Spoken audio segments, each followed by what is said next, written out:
Bonjour et ravi de vous retrouver pour cette édition du 13h à la une ce lundi. Les violences et la contestation qui montent encore d'un cran aux États-Unis après la mort de George Floyd. Des affrontements jusque devant la Maison Blanche. Couvre-feu décrété dans plusieurs grandes villes. Nous serons en direct de Washington avec Loïc de la Mornay. En France, les derniers préparatifs pour demain, 2 juin, début de la deuxième phase du déconfinement. Partout dans les restaurants, les lycées, les salles de sport, le maître est de sortie. Nous verrons comment tout s'organise. Du neuf aussi pour les copropriétaires. À compter d'aujourd'hui, certaines règles changent. Promesse de simplification. 10 millions de logements concernés. Avec Justine Veil, nous ferons le point sur les autres nouveautés de ce 1er juin. Enfin, il était un emballeur de génie. Christo s'est éteint à l'âge de 84 ans. L'artiste avait empaqueté le Pont-Neuf à Paris, des îlots en Floride ou encore le Reichstag à Berlin. On reverra quelques-unes de ses installations les plus spectaculaires.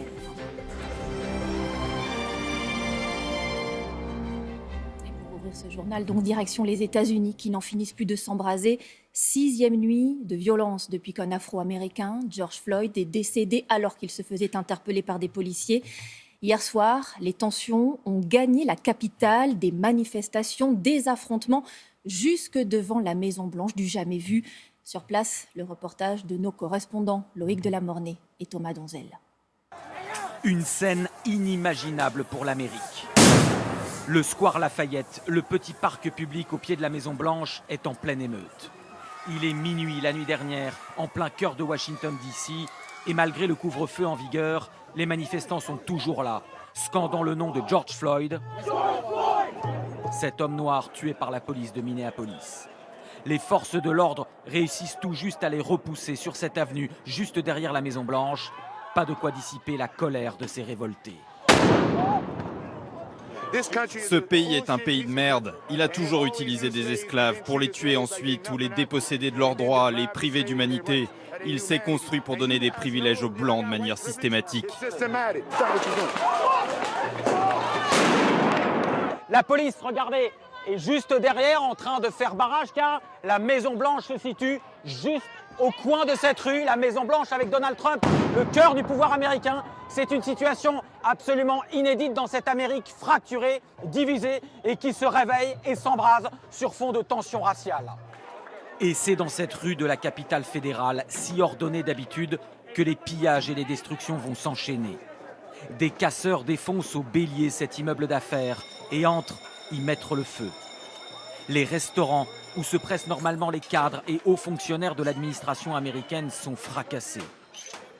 À ce moment de la nuit, le dernier tweet de Donald Trump, qui est protégé à l'intérieur de la Maison-Blanche, se contente d'un « law and order », la loi et l'ordre en lettres capitales. Les manifestants lui ont laissé un autre message sur les façades de St. John, l'église des présidents en face de la Maison-Blanche, un « fuck Trump » qui se passe de traduction, du jamais vu sous les fenêtres du bureau ovale. Et dernière image de ces tensions qui souvent dégénèrent à Minneapolis. Un camion a voulu forcer le passage sur une autoroute fermée à la circulation. Il y avait beaucoup de manifestants. Le chauffeur a été sorti de sa cabine par la foule et placé en détention. J'ajoute que le policier directement impliqué dans la mort de George Floyd et suspendu depuis doit comparaître aujourd'hui devant un tribunal. On va retrouver notre correspondant à Washington, Loïc de la Mornay. Loïc, on a vu votre reportage sur les violences quasiment aux portes de la Maison-Blanche. Est-ce que Donald Trump a l'intention de prendre la parole publiquement ? Ces événements peuvent-ils peser sur l'élection présidentielle dans 5 mois ? Alors non, Marie-Sophie, pour l'instant, Donald Trump n'a pas prévu de s'adresser à la nation. Peut-être changera-t-il d'avis en voyant, vous voyez, tous ces détritus sur les pelouses quasiment sous ses fenêtres. Alors oui, c'est la grande question. Est-ce que cela va bousculer la campagne présidentielle ? On ne le sait pas. Il peut très bien y avoir un phénomène d'une Amérique, même les Américains qui n'aiment pas beaucoup Donald Trump, qui va se ressouder autour de lui parce qu'ils préfèrent l'ordre et un retour au calme. Ou alors au contraire, eh bien, ça va continuer à creuser ce sillon de la division dans cette Amérique fracturée. Alors il faut bien voir que depuis 5 mois ici aux États-Unis, on a eu le procès en destitution, le coronavirus, une crise économique en ce moment, 40 millions d'Américains au chômage. Et vous savez, bien étonnamment, les sondages n'ont pas beaucoup changé. Ils sont toujours pas très bons pour Donald Trump. En fait, les Américains n'ont pas attendu tous ces événements pour le détester ou l'aduler. Il a une solide minorité avec lui, mais ça ne fait pas une majorité. Son adversaire probable, Joe Biden, est en tête de tous les sondages. Donc ça ne s'annonce pas très bien pour Donald Trump pour l'instant. Mais vous savez, tout peut arriver encore durant 5 mois. Merci Loïc Delamornay en direct de Washington. En France, l'actualité est largement dominée par les derniers préparatifs de la deuxième phase du déconfinement. C'est demain, 2 juin, qu'elle commencera, une date très attendue par beaucoup, surtout dans les restaurants. Tous ceux qui sont en zone verte vont pouvoir rouvrir. Forcément, c'est la course pour être prêt. Antoine Delcourt et Guy Sabin l'ont constaté à Rennes ce matin. J-1 avant la réouverture et grand ménage dans ce restaurant. Sol, chaises, table, bar, tout doit être propre. Nettoyage des verres, désinfection des plans de travail, et puis remettre en place les frigos. Après 2 mois de fermeture, il faut aussi relancer les cuisines. Hormis les produits frais, l'essentiel des aliments a été livré vendredi. Pour le chef et son équipe, une journée compte à rebours vient de commencer. On va finir dans les alentours de 16-17 heures, le temps de bien ranger, les mises en fin. Il faut tout remettre carré, faire la plonge, le ménage, pour qu'on arrive demain matin et qu'on soit tranquille, quoi. En salle, nouvelle organisation. Pour respecter la distance entre clients, la capacité maximale passe de 140 à 100 couverts. Pour le patron, c'est malgré tout le soulagement. On reprend une activité physique, même mentalement ça va nous faire du bien après 3 mois de confinement. À quelques pas de là, cette restauratrice peaufine elle aussi les derniers détails. On a donc installé des flèches au sol donc pour le sens de circulation, avec des étiquettes aussi, également pour la distance des 1 mètre. Avec les tables condamnées, elle pourra recevoir 2 fois moins de clients qu'auparavant. Le confinement lui a coûté 70 000 € de chiffre d'affaires, mais elle reste optimiste. On a les 3 tables ici. Je pense que les gens ont envie de retourner au restaurant, donc je suis assez... je pense que ça va marcher. Pas encore de réservation pour demain, mais avec les beaux jours, les clients pourraient déjeuner à la dernière minute. Et pour les tenter, la pancarte sera sortie dès demain matin. En zone orange, en Île-de-France, à Mayotte et en Guyane, il faudra encore être un peu patient. Les restaurateurs et les cafetiers ne pourront rouvrir demain que leurs terrasses. À Paris, pour les aider, pour leur donner plus d'espace, la mairie a décidé exceptionnellement de piétoniser entièrement certaines rues. Alors, bonne ou mauvaise idée, Victor Frédéric, Gaspard de Florival et Olivier Gardette. Devant cette brasserie parisienne ce matin, tout le monde s'active. Demain, seule la terrasse pourra rouvrir. Alors l'idée, c'est d'optimiser l'espace.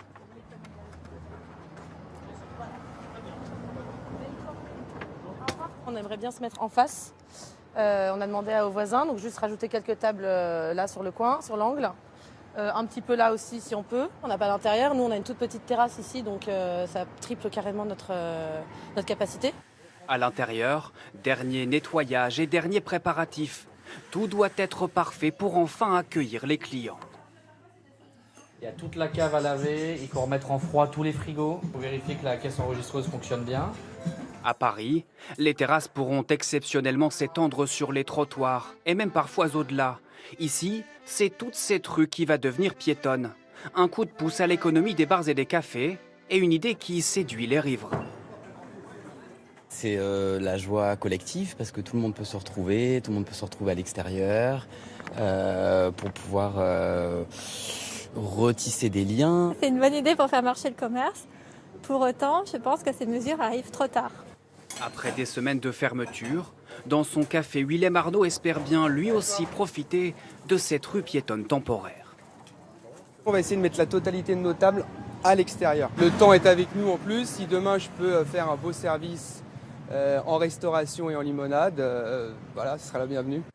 Un espoir partagé dans les 18 000 cafés, brasseries et restaurants de Paris où les terrasses pourront déborder jusqu'au 30 septembre prochain. Et sans lister tout ce qui rouvrira demain, on va quand même aussi s'arrêter sur les lycées. Parce que dans certains, En plus de l'accueil en classe, se pose la question de l'internat. Difficile d'y appliquer les gestes barrières, beaucoup vont rester fermés. Illustration dans un lycée agricole qui organise le retour de ses élèves à Saint-Germain-en-Laye. Manon Haribé, Mathieu Benito et Noé Salem.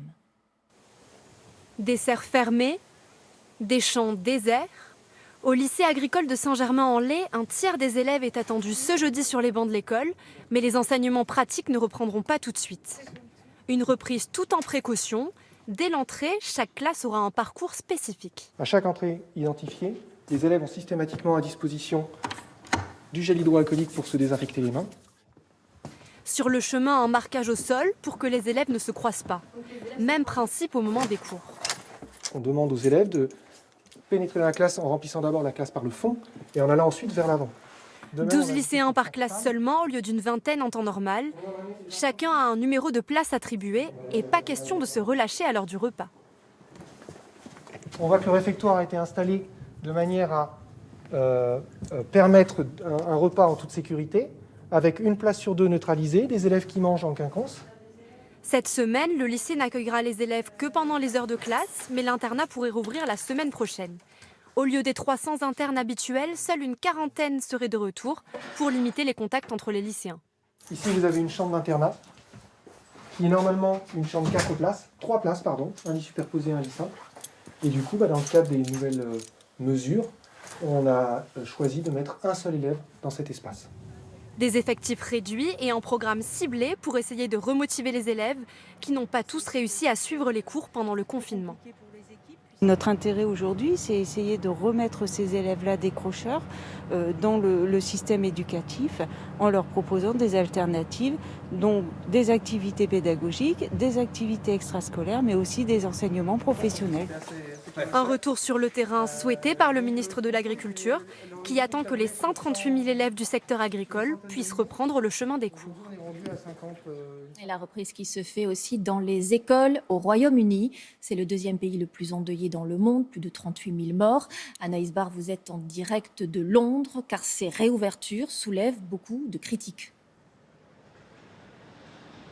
Oui, le Royaume-Uni entame son déconfinement ce matin avec le retour à l'école des enfants en classe de maternelle et dans certaines classes de primaire. Une rentrée scolaire très controversée ici alors que le nombre de nouvelles contaminations reste élevé, près de 8 000 nouvelles contaminations par jour en Angleterre et que le pays est désormais le deuxième pays au monde le plus endeuillé par le coronavirus. Cette rentrée est donc très critiquée par les principaux intéressés, d'abord par les syndicats enseignants qui la jugent prématurée, mais aussi par les parents d'élèves. Ce matin, les enfants étaient très peu nombreux. Seuls 45% des parents d'élèves se disent prêts à remettre leurs enfants à l'école cette semaine. Même au sein du comité scientifique chargé de conseiller le gouvernement sur cette crise, certains jugent risqué, voire même dangereux, la réouverture des écoles après avoir été critiqué, accusé de confiner trop tard. Boris Johnson, Premier ministre britannique, est aujourd'hui accusé de déconfiner trop tôt pour des raisons économiques.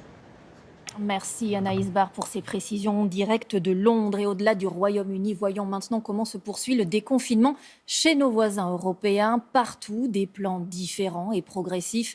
On fait le point en Italie, Espagne et Allemagne avec Laurent Desbonnets, Maryse Burgot et Florence Crimon.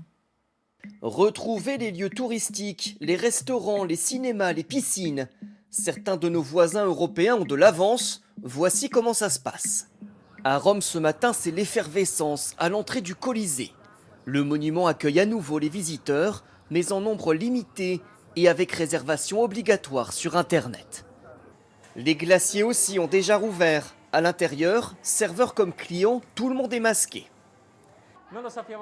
On ne sait pas encore si c'est rentable, on le saura à la fin de l'année, mais on préfère être actif et ne pas rester les bras croisés. On était enfermés à la maison en respectant les règles. Alors maintenant, c'est comme une résurrection. En Espagne, plus délicat, la réouverture des cinémas.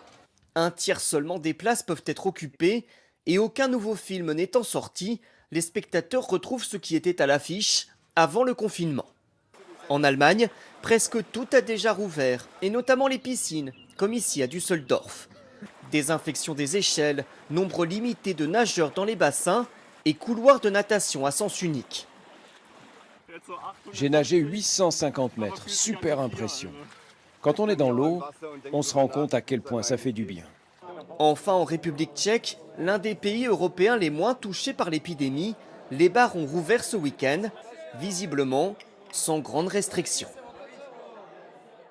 Et autre image de la matinée, dans le sud de la France, la frontière avec l'Andorre a rouvert. Conséquence immédiate, ce très long embouteillage. Les automobilistes se sont précipités par milliers pour aller faire certains achats. En Andorre, les prix du tabac et de l'alcool sont détaxés. Ce lundi, on retiendra aussi cette charte de bonne manière décrétée en Chine et qui, vue de France, peut un peu surprendre. Pékin ne veut plus d'incivilité dans ses rues. Elle impose toute une série de nouvelles règles. Certaines sont en lien avec le Covid-19, mais pas toutes. Voyez le reportage de Justine Jankowski et Marianne Zambrano. Il pensait pouvoir encore jeter sa cigarette par terre en douce, mais c'est terminé. Tu viens de jeter ton mégot par terre, ramasse-le. Non, j'ai rien fait. Dans ce spot officiel diffusé sur les réseaux sociaux, Pékin annonce la couleur. À compter du 1er juin, ce genre d'incivilité sera puni par la loi. Sur ce document officiel, la liste des nouveaux droits et devoirs. Il faut porter un masque lorsque l'on est malade. Et promener son chien en laisse, sous peine d'écoper d'une amende de 120 € pour le plus grand plaisir des Pékinois. Quels sont les comportements que vous ne supportez pas? Oh, il y en a trop. Les gens qui tirent pas la chasse dans les toilettes publiques. Et ceux qui fument dans les zones non-fumeurs. Les gens qui crachent dans la rue, je déteste. Sans règlement pour contrôler, les gens de toute façon font n'importe quoi. Ce n'est pas la première fois que les autorités entendent balayer les mauvaises habitudes. L'année dernière déjà, la capitale a interdit le fameux bikini pékinois, ou la coutume locale qui consiste à exhiber son ventre en pleine canicule. Cette année, profitant de la pandémie de coronavirus, le parti légifère jusque dans l'assiette. Dans ce restaurant pékinois, pour se servir, il faut désormais utiliser ces baguettes de service noires. C'est plus hygiénique et c'est une petite révolution culturelle. En Chine, on a l'habitude de partager les plats, de servir les autres. C'est un geste convivial. Mais c'est vrai que c'est plus propre d'avoir des baguettes uniquement pour le service. Et c'est une obligation pour les restaurateurs sous peine d'une amende de 600 €. Règles d'hygiène et de savoir-vivre. À coup de contravention, la Chine entend bien mettre tout le monde au pas. Et signe ainsi la fin de ces danses de rue conviviales mais bruyantes. La musique trop forte sera interdite. Mais on ne dérange pas les habitants, c'est un grand espace ici. Avec ou sans musique, on dansera. Mais il risque bien de se faire dénoncer par les voisins, car comme souvent en Chine, le bon respect de ces nouvelles règles repose sur la délation. Et des nouveautés qui entrent en vigueur ce 1er juin, il y en a aussi chez nous en France. Justine Veil, elles sont plutôt en faveur du pouvoir d'achat des Français. C'est vrai, et c'est à noter, parce que d'habitude, les changements du 1er du mois, c'est souvent une longue liste de choses qui augmentent, mais pas aujourd'hui. Alors, première mesure en faveur du portefeuille des consommateurs, ce sont les tarifs réglementés du gaz. Ils baissent, moins 2,8% en moyenne. C'est une conséquence, entre autres, du recul du prix des hydrocarbures à cause de la crise du Covid. Alors, d'autres changements, justement, concernent directement cette crise. Exactement, le chômage partiel, pour commencer. Depuis le début du confinement, c'est l'État et l'Unédic qui le finançaient à 100%. Mais à compter d'aujourd'hui, les entreprises doivent en prendre une partie à leur charge. 15%. Alors pour le salarié, ça ne change rien. L'indemnité, elle ne baisse pas. Elle se maintient à 84% du salaire net. Les personnes dites vulnérables face à ce virus ou les parents dont l'école n'accueille pas les enfants pourront toujours en bénéficier. Mais il faudra cette fois une attestation de l'établissement scolaire ou bien de la commune. À partir d'aujourd'hui, les aides pour changer de voiture augmentent également. Et oui, et ça, c'est le plan de relance qui doit sauver le secteur automobile, qui a beaucoup souffert, on l'a dit. Pour soutenir la demande, une prime est instaurée. Attention, elle est réservée à ceux dont le revenu fiscal de référence n'excède pas 18 000 € par part, et seuls les 200 000 premiers acheteurs pourront en bénéficier. Alors cette prime, c'est quoi? C'est 3 000 € pour l'achat d'une voiture récente essence ou diesel, 5 000 € pour un véhicule électrique. En plus de cette prime, le bonus écologique pour l'achat d'une voiture électrique augmente de 1 000 €. Il passe donc à 7 000 €. Mais attention, ce sera uniquement jusqu'au 31 décembre. Merci beaucoup, Justine. Et justement, ce matin, ont été communiqués les chiffres du marché automobile en France pour le mois de mai. Immatriculation en baisse de 50,34%. La chute est un peu moins forte qu'en mars et avril, où le secteur s'était effondré de 72,89%. Dans les évolutions du jour, il y a aussi de nouvelles règles qui s'appliquent dans les copropriétés. Alors cela concerne beaucoup de monde, 28% des logements, soit environ 10 millions. La promesse, c'est de simplifier le fonctionnement de ces regroupements de propriétaires. Voyons comment avec Agnès Giraud-Carlier et François Desroux. Des murs qui s'effritent, des canalisations vétustes et une toiture en mauvais état. Cette petite copropriété parisienne se prépare à de gros travaux. Je ne sais pas si on les voit sur ce plan-là, mais donc ces parties-là qui sont totalement à remplacer. Ouais, c'est toutes, c'est ça. Pour les 25 copropriétaires de cet immeuble, la facture sera salée, entre 200 000 et 500 000 €. Mais ces travaux sont indispensables selon le conseil syndical. Ce sont de très très gros travaux qui vont avoir de lourdes conséquences. Mais d'un autre côté, la copropriété en a besoin, donc même si ça va être un petit peu douloureux pour le porte-monnaie, il faut à tout prix faire ces travaux. Le ravalement de façade ou la toiture, des investissements qui divisent souvent les copropriétaires. Pour éviter les assemblées générales qui s'enlisent ou les travaux en retard, désormais, le conseil syndical pourra décider seul. Car grâce à une réforme, l'Assemblée générale de copropriétaires peut confier plus de pouvoir au conseil syndical, 3 membres minimum, pour une durée de 2 ans. Ce changement séduit aussi le syndic qui gère cette copropriété. Les difficultés auxquelles on faisait face dans les assemblées générales, c'était effectivement l'absentéisme des copropriétaires et donc le blocage pour les prises de décision. Moins de copropriétaires, moins de représentativité et donc moins de décisions prises, ou en tout cas une frilosité pour engager des travaux importants. Mais il y aura des garde-fous pour limiter les nouveaux pouvoirs du conseil syndical. Les copropriétaires pourront notamment fixer un plafond de dépenses à ne pas dépasser. Voilà maintenant qui va réjouir tous ceux qui ont besoin de se dépenser, de transpirer. Demain, en zone verte, les salles de sport vont pouvoir rouvrir. Alors l'attente est forte et ces dernières heures sont bien utiles pour tout mettre en place, tout repenser. À Lyon, Ariane Combe et Jean-Claude Martin. Des messages de bienvenue spécialement préparés pour l'occasion. Cette directrice de salle de sport attendait avec impatience le feu vert des autorités pour accueillir de nouveau ses adhérents, car depuis 2 mois et demi, son établissement est bien vide et silencieux. Normalement, la salle de sport, c'est de la musique, de la convivialité, beaucoup de cris, surtout avec les groupes training qu'on a et nos coachs. On a hâte que les clients passent la porte. Avant d'ouvrir les portes, salles d'entraînement, vestiaires et sanitaires doivent être nettoyées de fond en comble. Désinfecter au niveau des bancs. Voilà, bien essuyer avec le produit, bien désinfecté. Cet agent d'entretien a beau être habitué, le ménage et la désinfection sont encore plus minutieux qu'à l'accoutumée. Vu qu'il y a le microbe, là, le Covid-19, donc on ne peut pas se permettre de tricher, c'est très important et on a des consignes strictes. Consignes strictes aussi dans les salles de fitness. Ces images tournées avant la crise sanitaire sont désormais révolues. Alors avant, on pouvait accueillir jusqu'à 70 personnes. Donc maintenant, évidemment, on va limiter l'accès à 35 personnes. Chaque pratiquant disposera d'une surface de 4 mètres carrés minimum. L'espace permettra aux gens de pouvoir bouger sur 1 mètre de chaque côté. Que ce soit sur le côté, à l'arrière ou à l'avant. Dans les salles de cardio-training, une machine sur 2 sera condamnée et désinfectée entre chaque utilisateur. Beaucoup de contraintes, certes, mais à quelques heures de l'ouverture, le cœur y est. Et parce que vous vous posez encore beaucoup de questions, Nabila Tabouri est avec nous pour vous répondre. Nabila, aujourd'hui, Gabriel nous demande quand les cures thermales rouvriront-elles ? Bien, bonne nouvelle pour les curistes, elles devraient rouvrir très prochainement, d'ici 3 semaines environ. Les établissements attendent la publication du décret au journal officiel. Ensuite, il leur faudra adapter les protocoles sanitaires, former leur personnel aux nouveaux gestes après plus de 2 mois de fermeture.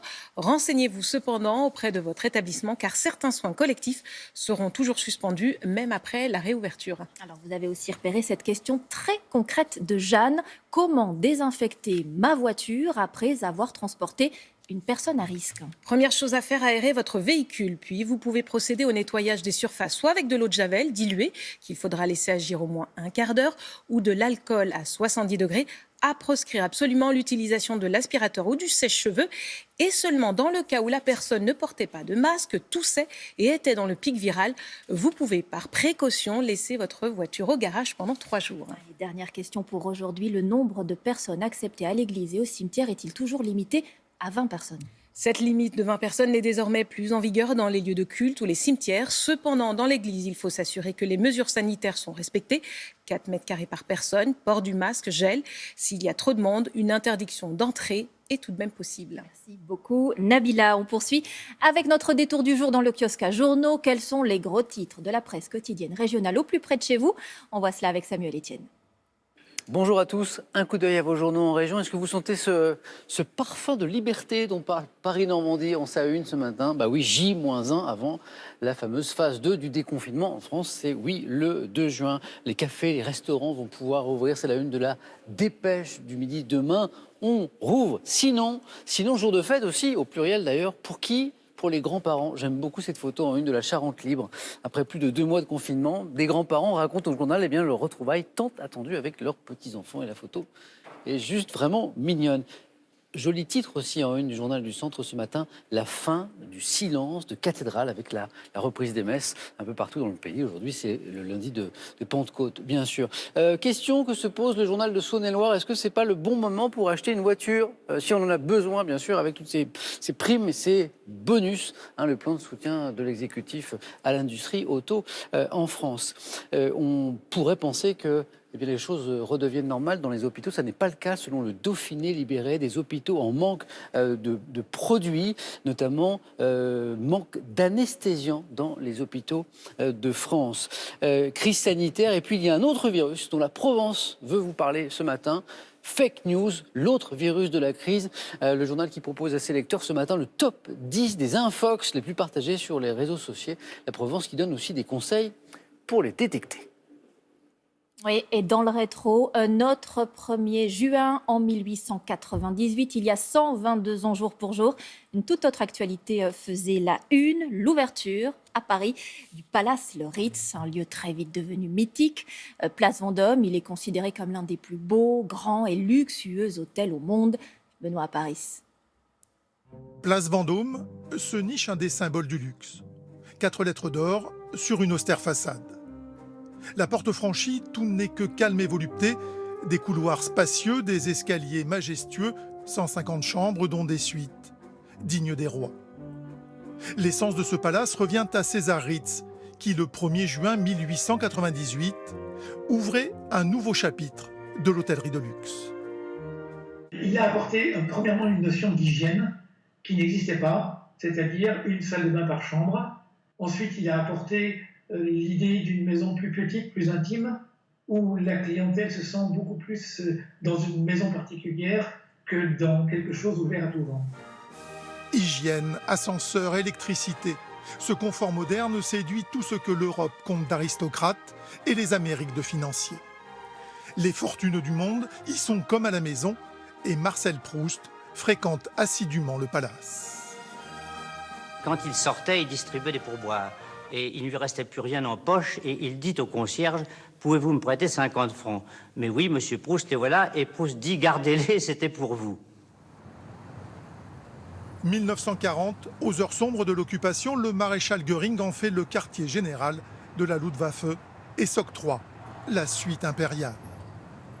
5 ans plus tard, l'écrivain Ernest Hemingway, alors correspondant de guerre, fonce vers Paris avec un objectif: libérer le Ritz. Il a débouché dans l'entrée de l'hôtel après avoir failli démolir la porte tournante avec 2 fifis, 10 mitraillettes, et il a dit « Je prends le Ritz ». C'était son quartier général avant la guerre, car Hemingway venait chez nous depuis déjà longtemps. Écrin de luxe, le Ritz accueille des défilés de haute couture. Dès 1946, Esther Dorothy présentait ses fourrures. Coco Chanel, qui occupait cette suite, fera de même des années plus tard. Le Ritz attire les stars, toutes les stars, de la Calas à Elton John, qui se prête au jeu de la conférence de presse, ou encore Marguerite Duras, qui reçoit le prix Hemingway en 1986. Des présences qui rehaussent encore aujourd'hui la légende d'un palace qui ne cesse de se réinventer. Oui, le Ritz, voilà un bâtiment de prestige qu'aurait pu emballer l'artiste Christo. Ce plasticien mondialement connu est décédé la nuit dernière, il avait 84 ans. Sa spécialité, c'était d'empaqueter des monuments célèbres et prestigieux pour mieux les révéler, disait-il. Ses installations ont toujours été spectaculaires. Émilie Béraud. Pont Neuf, emballé en 1985, c'était lui. 10 ans plus tard, le Reichstag, le Parlement allemand, toujours lui. Avec ses projets monumentaux, Christo, figure de l'art contemporain, a marqué son temps. En duo avec Jeanne-Claude, sa compagne, née le même jour et la même année que lui. Originaire de Bulgarie, l'artiste fuit le régime communiste à l'âge de 22 ans et s'exile à Paris. Sa passion pour l'emballage commence avec les modèles. À partir de 1969, il s'attaque à beaucoup plus grand. Il recouvre la côte australienne de tissu. 53 km de cordes pour attacher les toiles, étendues sur 5 km de falaise. Pendant plus d'un demi-siècle, il multiplie les projets, toujours gigantesques, colorés, comme ce parcours à Central Park, à New York en 2005. Sa dernière réalisation, c'est Passerelle jaune, flottant sur les eaux d'un lac de Lombardie en 2016. Un pur geste artistique. Notre projet, c'est de la joie et de la beauté, rien d'autre. Il est totalement inutile, il n'y a aucun message, juste des sensations. Son prochain projet, prévu à l'automne 2021, emballait l'Arc de Triomphe comme un paquet cadeau, avec 25 000 mètres carrés de tissu recyclable, bleu-argent. Un rêve qu'il avait imaginé avec la même démarche, un brin provocatrice. Tous mes projets ont tellement de sens que je n'ai pas le temps d'y penser. Ce n'est pas mon travail. Cet artiste hors du commun redessine l'environnement et à chaque fois offre gratuitement aux spectateurs une œuvre d'art gigantesque, mais pas faite pour durer. Ce sont des œuvres temporaires, ces grands projets dans l'espace public, qui durent 2 semaines en général. Et donc cette notion de liberté, elle est très très importante. Hasard du calendrier, une rétrospective au Centre Pompidou sera consacrée à Christo, ce génie de l'installation éphémère mort à l'âge de 84 ans à New York.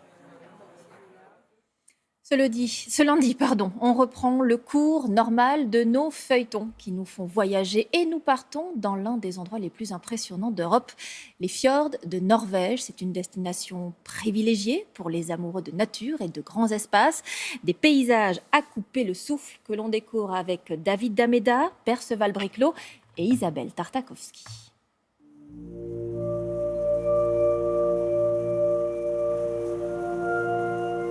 À l'aube, encore drapés dans une fine couche de brume, les fjords de Norvège. Envoûtants. Ici se mêlent la montagne et la mer.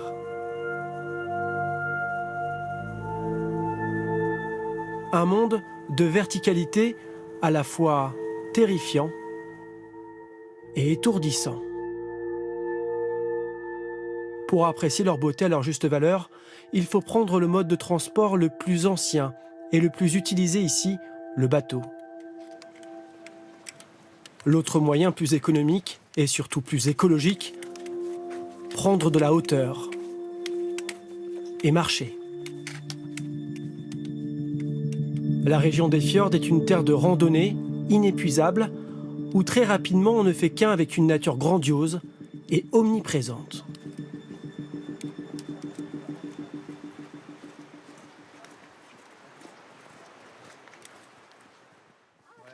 Voilà, on fait une rando en bas, on monte de l'Isevatn, donc on repart au niveau du fjord, au niveau de la mer. Il y a un chemin qui monte vers un lac, Samvatnet, et qui est à 800 mètres d'altitude. Mais nous, on va voir ce qu'on peut donner aujourd'hui. Damien est guide pour un groupe de Français. On reste à vue, on se quitte pas des yeux parce que le sentier ne va pas être évident. L'objectif de la journée, découvrir un site mythique, le Kerabolten. 4 heures d'ascension, d'efforts sur des roches façonnées par le temps, des millions d'années. Ce qu'on voit comme pierre principalement ici en Norvège, ça va être du granit. C'est la roche-mère, la roche qu'on trouve dans l'écorce terrestre, dans la croûte terrestre plutôt. Et ici, elle est dénudée parce que ce qui a formé les fjords, c'est pendant la dernière ère glaciaire, il y a 3 millions d'années. La Norvège était entièrement recouverte de glace. Et pendant leur fonte et pendant leur mouvement, ils ont emporté toute la croûte terrestre en laissant découvert à nu le granit. Le Kerabolten, un petit rocher coincé entre deux parois.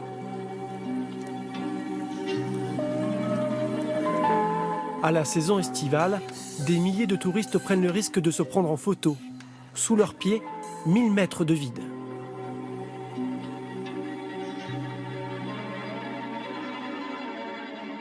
Mais à mi-chemin, la pluie et le vent obligent le groupe à rebrousser chemin. La baleine. On est tributaire des conditions météo, donc on a des surprises et c'est aussi ça qu'on vient chercher, hein, c'est de l'imprévu.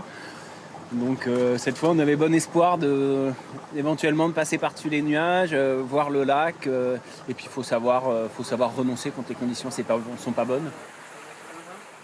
Une déception rapidement dissipée.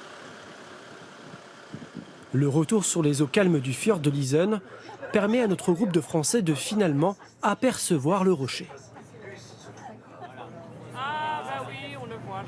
Ah oui, on voit le petit caillou. Là, il n'y a personne dessus. Je pense que c'est la roche qui est là. Là, dans la faille. C'est pas celui-là, le gros là qu'on voit? Un paysage escarpé, difficile d'accès qui a forgé les mentalités des habitants des fjords. Avec Pacom Bodonel, un agriculteur français, nous allons rencontrer ces Norvégiens au caractère bien trempé. On a les chevrettes qui sont au bord du fjord pendant l'été. Et donc on vient les voir tous les 2 ou 3 jours pour qu'elles s'habituent à nous et qu'elles s'en aillent pas sauvages dans la montagne. Chaque été, depuis presque 40 ans, il vient travailler dans la ferme de sa sœur qui a épousé un homme de la vallée et produit du fromage de chèvre. Là j'ai les boucs en ligne de mire, ça a l'air d'aller. Au fil des décennies, Pacom a été le témoin privilégié de l'essor du tourisme dans la région. On peut camper partout où on veut en Norvège. Alors là, c'est très intéressant parce que tu vois qu'on a des champs qu'on fauche nous. Donc si les gens viennent aussi s'installer dans les champs qu'on fauche, on n'est pas très content. La montagne est suffisamment grande pour qu'il y ait de la place pour tout le monde.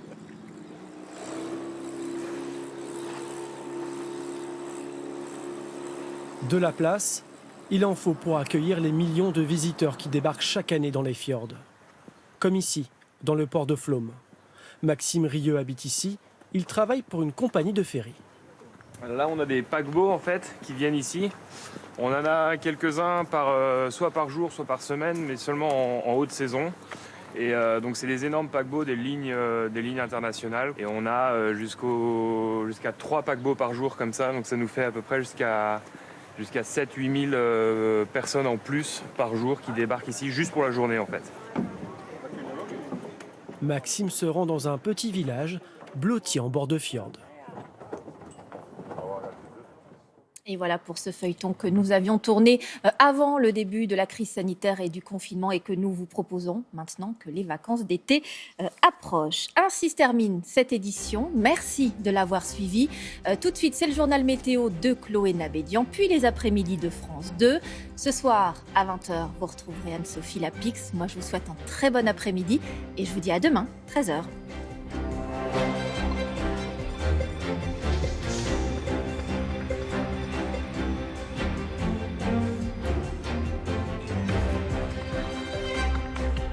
Retrouvez toute l'actualité en continu sur France Info, Canal 27.